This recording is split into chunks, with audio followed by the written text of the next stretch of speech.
I don't know, this old cool retro gear is still cool. It still catches fish. I don't think so. There's so much cool new stuff out there like this. The old stuff doesn't work anymore. What's happening, fishing friends? Welcome to another episode. My guy Retro Bassin sent me a surprise box of some cool old school lures that I want to unbox. He was on my live not too long ago. I picked up a couple hats from him, and I tell you what, he has one of the coolest logos out there. Go check him out. I'll leave him linked below here. All right, so as you can see, this is sealed. I have not busted into this yet, so I have no clue what he sent me. So he's hooking me up with the 12 days of old school gold. So he's made this list and put exactly what each one is on here. So number one, this is the Diamond Rattler. This old Florida topwater lure is a noisy prop bait in a style that you don't see too often these days. Notice the young Roland Martin there? Looks a little bit like Scott Martin, huh? Okay, this is a cool one because I feel like, again, lures go in ebbs and flow, right? You have something that's cool, then it kind of dies off. So Rapala's got a few like this. There's a few other companies like this that have these prop deals. Berkeley just came out with one. Rapala has like the skidder prop. I think it might only have one prop. A number of different companies out there coming out with stuff like this these days. Now again, this is an old bait. I don't think it says when it's from. No, but an old school bait that's obviously been around a long time. And it still works today. You know, it was a video of Jacob Wheeler I saw a long time ago. I don't know, a few years back on the skidder prop. And after that, I was like, yeah, I want to pick a couple up. But it's kind of like the devil horse, right? If you ever fished the devil horse back in the day, a little bit longer, a little bit skinnier. You know, you kind of pop it, plop, plop, plop, and it does this like big disturbance. And you let it sit there, right? Because you can plop, plop, plop, or reel it in, and it's got these little props that just plop, plop, plop, plop, plop, plop, plop. Pretty cool. Love it, retro. Okay, next up, we've got a pre-Prado cotton cordell spinnerbait, old school. So Retro said in his opinion, they had some of the coolest lure designs going on. This was a single spin spinnerbait, which featured that living rubber skirt that I don't think is alive anymore because, as you can see, it's kind of crunchy and crumbling in there. So I don't want to break it too much, but I noticed when I picked it up, it crumbled. Crumbling skirts are not a good thing. However, old school lures are. That is super cool. Yeah, you know, I remember fishing these old school, you know, like the little spinner baits back in the day, and like the old man spinner baits, they actually twisted the eye. So unlike spinner baits now where that's open, your line can slip out of there. That's a closed eye right there. That's something that you don't see on a lot of spinner baits. The mans, that's always a spinner bait. You could pick them out because like the color on the head, and they had those the sealed line ideal. Okay, next up, a pretty cool one. We've got the magnet cranking craw. He said, I can't help but buy anything as seen on TV. He said, a lot of those are gimmicks, but this one actually was a fish catcher. Now, this one, the top was broke, so I can actually pull it out of here and show you. And that's interesting. Man, look at the color on that. Look at the glitter. That reminds you of like a bass boat, doesn't it? That thing is neat looking, so it's got that craw shape, kind of red and black profile to it. Man, that glitter on there is something else. And then a very large bill, so this would have been a deep diver. Doesn't say how deep it goes, but this was a Norman lures. You know, the Norman stuff I used to throw up a lot back in the day. I've got like a silver shad, zebra looking crankbait that I caught a bunch of fish on when I was younger. That was a Norman, so very cool paint job. I mean, you don't see stuff like that anymore. That's neat. Okay, next, I didn't know he was doing this. How freaking cool is that? He sent me one of the old school retro hats. Now, I purchased one of his black ones. But by golly, the old red and white, I mean, it's got a flat bill, but that looks retro as heck. We'll sport that for the rest of the video. Okay, next we've got Bill Plummer's. Look at this. This is the Super Frog. He said the old frogs don't look like they do now, huh? And it shows the illustration of how the frog works. And apparently, he said, this was created off of a children's toy. Which, I mean, we got YouTubers doing that now, fishing children's toys, right? So again, children toys then still work now, right? Crazy. Anyway, this is cool. I'm glad he sent me a frog. As you know, I'm a huge frog lover. Very cool little bait. And again, it's got kind of the Lunker Hunt silly legs. Now, I'm not a fan of the Lunker Hunt frogs with that type legs there. But again, something that's been refined and used over the years. And this one, as you see, has the hook on the bottom. You know, a little different now. If you're throwing the frog around slop and stuff, you don't want those hooks on the bottom. So something that's, you know, kind of evolved and changed into the lures that we know now, an old school frog. Okay, I can't stand it. I got to bend the bill a little bit. I can't go completely flat. So next up, a spinnerbait. He knows I'm a spinnerbait fan. The Mepps Bass Killer. So, you know, when you think of Mepps, you think of like an inline spinner. Those blades look familiar, right? But like Retro said, if you know that they had a foray into the actual, you know, spinnerbaits that we think about today in the bass fishing world. So it was pretty cool because this did have a hand-tied rubber skirt back in there. It did have a soft plastic keeper, but I don't want to take it out. This is too cool. I'm going to put this up on the wall. I want to have like a pegboard put up here so I can have a couple different like angles of videos I can do. And I'll have another cool background of these. Very cool, and that was designed by the pro old Woo down there. Okay, now this is one I'm excited to get. This is one that I do not have. I've heard of these. I've never fished one. This is the Pogo Shad from good old Tom Mann. It's awesome because Retro said if he could demand the resurgence and the remaking of one lure, he said it would be this, the Pogo Shad. Now the cool thing is, he said the tail design back there, can you see that? It's got like a little tail, and this is all a hard bait. The tail back there helps keep this lipless up in the water column higher. And he said it has an insane helicopter action on the way down when you pause it. That would be super cool because y'all have seen me. I love to yo-yo a lipless, pop it up, you know, in that cold water in the spring. We usually get on a killer bite about a month, a few weeks long here anyway. You know, yo-yoing that and letting it fall, and they will just smash it on that slack line. I couldn't imagine having something like this to try out where it does, you know, kind of a different helicopter, something different. I like that one. I am glad to get my hands on one of those. Thank you, Retro. Next, he knows I am a Bill Dance fan. If you didn't see behind me there, that is a signed Bill Dance hat right there. One of my subscribed fishing friends sent me. Bill Dance, truly one of my favorite anglers, you know, old school anglers of all time. Grew up watching him, and this is Dance's Eel. He said, I'm going to read word for word what he wrote here. Man alive, this is one wild crankbait from Bill Dance. Made with hydrofoam, this eel swims through the water and sinks on a pause. Along with the Sparkle Scales fish formula, this was one of Bill's most successful products. And this is honestly one I do not remember. I love Bill's stuff. Honestly, back in the day, I was really big into the man stuff. You know, Hank Parker was a big man's guy. Hank and Bill were my two favorites from back then. This is one I don't remember. So it's cool because it's got like a soft plastic back to it here, but the front is a crankbait. So you can see there, it's like a little ball crankbait with the lip there. It's got a treble hook, and then that soft, ooh, don't want to push that too hard.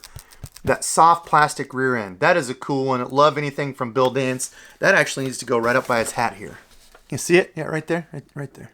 Okay, next up is a cool one. This is one that I used to fish with a ton. So this is the old Bass Buster. Now, that turned into what we know as the Beetle Spin. So a couple different versions here. He said, let me read. This iconic lure is still available today, but few know its origins as a mainstay offering from Virgil Ward's Bass Buster company. Virgil also patented the fiber weed guard still used on bass jigs today. That is why stuff like this is so cool. Who would have thought, you know, a dude that creates this, a Beetle Spin, right? You know, who cares about a Beetle Spin in bass fishing now? This is the dude that created the fiber weed guard that you still see on pretty much pick up any jig. Except a vibrating jig. Pick up any jig today, and the fiber weed guard, right? That thing right there. That is so cool. That's why you have to appreciate the old stuff, because where did this stuff come from, you know? Who would have thought an old Beetle Spin? Now, funny enough, hold on a second. If you missed my live with Retro, go check it out. No, it wasn't the ice pops, but I have a bunch of old school lures here that I got from my old lady's grandpa. And what do you know? One of the ones that was in there, an old Beetle Spin. I remember fishing them as a kid. They had this little, you know, like spinnerbait deal that you could clip on, and you could take these off and put them onto any jig head. I remember experimenting with stuff when I was a kid, you know, trying, what do I want? What's the best one? And even cooler, they got the old improved clinch on the back there. But super cool, you have to appreciate this old stuff. Okay, we've got a couple things left in here. We've got the old school extractor. These spinner baits from Jensen Fishing Tackle in Austin, Texas are made from real deer hair harvested from the Austin area in the 1960s. They are out of production but still available for sale at Jensen's. That's cool as heck. You know, the real deer hair is still used in lures today. There's Brian's Custom Tackle that sent me some of those sweet craws. Folks like him are using, you know, marabou and deer hair. Still something that the smaller, you know, tackle makers still use to make something a little bit different, you know, fly tying. But, you know, even in the bass stuff, it's a different, cool look underwater when you get real hair.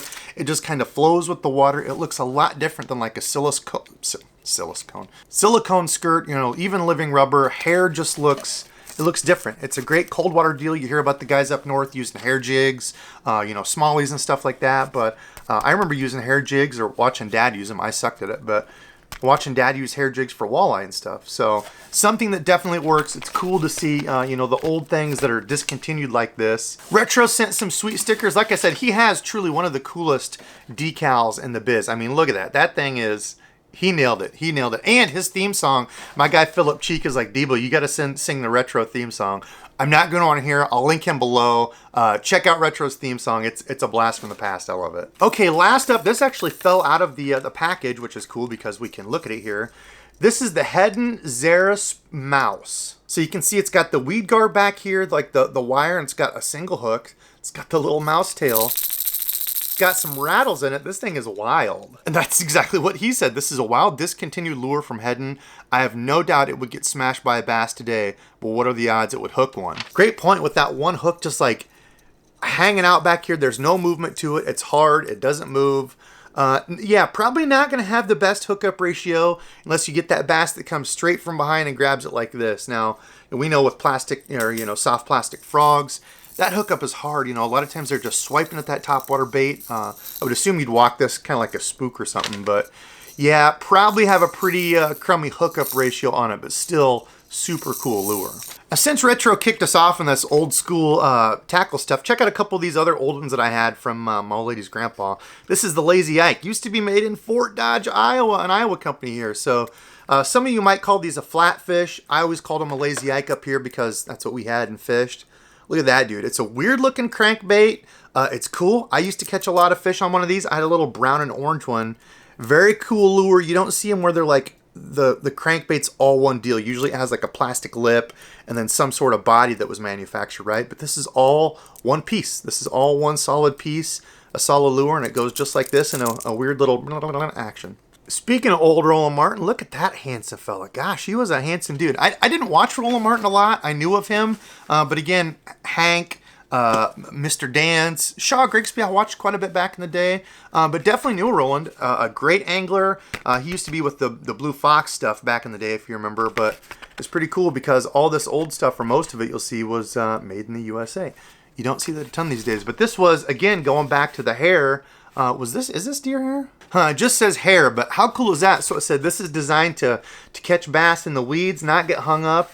It's got a dual Y-shaped guard, it says. Innovative on the back, innovative Y-shaped guard. We still see that today, right? With the hair jig. That's pretty cool. Flip that around. I guarantee that would still catch fish. Speaking of old spinnerbaits, remember the old Mr. Twister stuff? This is again some of that living skirt that I don't think is still alive anymore. But Mr. Twister used to be a staple back in the day. Kind of cool to see those old crazy looking spinners. The thing I hated about these spinners in the tackle box, when you lugged around a big plastic tackle box, was this stuff would either like melt to other lures or it would get all super hard and like clumped up. It was awful. They never lasted. How about this cool little guy? It's called a Cisco Kid. It says for spinning, made in the USA. Cisco Kid tackle. I just thought this was a neat one. Back in the old days, you used to see the metal lip on lures a lot, right? That was not uncommon. That was pretty much the norm. And then you can see the way this is connected. It looks like an old school lure with that bill, the metals, all one piece on it. The hula popper, I think, is the ones that I had. Used to look like the old jitterbugs, one of the two. But the thing is cool. It's a little one piece jointed deal. Almost like a Rapala. You see those little jointed wraps. It's got two trebles on it. Just a really cool little deal. Now this, they must have tried to compensate in case you're going to catch any toothy critters because it has like a little metal leader here. So if it bites anywhere here with teeth, you're covered. Just a really neat little crankbait. You don't see stuff like that. It's got the glitter glued on it. That's a neat one. Well, heck, I'll show you one more. Remember the old school Rapalas? Now these, I know people still collect these. This one was opened. I don't think it was ever fished, but back in the day, I know there's people that like to collect these. You can see on the billet stamp, this was a made in Finland one. So these are one of the old ones. Again, jointed look there. It does show on the bottom and tell you that it's a floating. I don't know what the white deal is there. If that's like plastic or something built into it, you can see it's like built into the lure there. That must help it float. But the old school Rapalas, I mean, these caught a bunch of fish, these little floating deals. Pop them over grass. Cool bait. And again, still something that for sure would catch fish today. Okay, we'll do one more. Remember the sassy shads? Again, from Mr. Twister, a company that I used to use quite a bit of their stuff back in the day. But these little shad lures, Dad and I used to fish some of these that had like tiger stripes on them. I think they were a Bass Pro deal, but dude, these things used to catch so many fish. Just a simple little jig head and a little shad looking lure on here would catch fish anywhere. And again, you still see this stuff today. How many iterations, I don't know how old this is, probably early 90s. How many iterations of these have you seen? These little shad, paddle tails. Still today, they're coming out with new stuff, Kitex, all these different places trying to come out with the latest and greatest, but it's stuff that's been around a while. How funny. All right, folks, comment below and let me know what was your favorite out of that whole box. The crazy mouse? The old spinnerbaits? Maybe the infamous Pogo Shad. Comment below and let me know what you think was the coolest out of that bunch. Now, of course, today's subscribe fishing friend is the man himself, Retro Bassin. As he says, if it's old, it's gold. And it really is. Huge appreciation for this. I know Dad, after I had Retro on my channel, was like, that was so much fun to go back and talk about that stuff. I'm like, yeah, he's a cool guy. And you know, it's stuff that me and Dad used to use. You know, I was huge into fishing when I was younger. Dad was, you know, nuts over it. And going back and looking at some of this stuff, you know, that Retro sent is really cool. So Retro, you are the subscribed fishing friend for today. Thank you so much. Thank you for the hat. I appreciate it a ton, dude. If there's anything else, you know, any other collaborations you all would like to see with, you know, another YouTube, you know, individual, comment below and let me know. This one was super cool. Really appreciate it, Retro. So that's enough for me. It's late. I need to edit. So thank you all for watching. And until next time.